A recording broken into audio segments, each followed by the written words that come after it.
What we're there to do is to listen, okay, and to actually get the person in crisis down to a rational level of thinking and to help them solve their own problems. Corporal Sarah Holzmeyer with the Kirksville Police Department has been a crisis negotiator since 2003.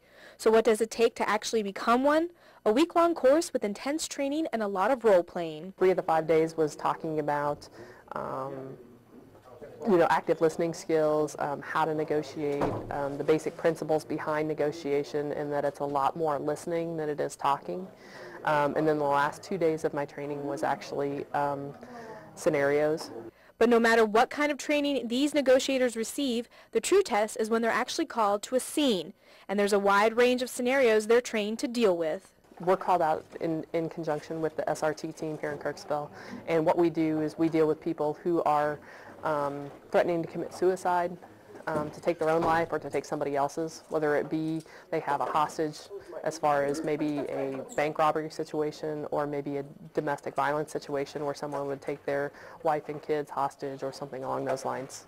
We'd be talking to the person in crisis and trying to bring them out peacefully. When it comes to communicating with a suspect, there's different ways to make contact. One way is by using a device called a throw phone. We try to shut down their cellular lines of communication and other lines of communication, and we have our SRT team or our SWAT team deliver a phone specifically into the person in crisis, and myself and Sergeant Grissom are on the other end as negotiators, and we're talking to them specifically, trying to work with the person in crisis to talk them out peacefully and make sure that nobody else gets hurt.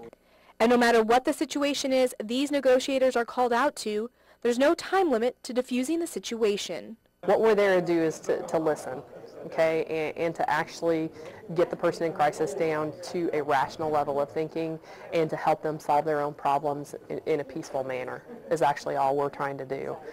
If that takes 45 minutes, if that takes 24 hours, 48 hours, 72 hours, if it takes days, that's what we're there for. So there's really no specific time limit. Reporting in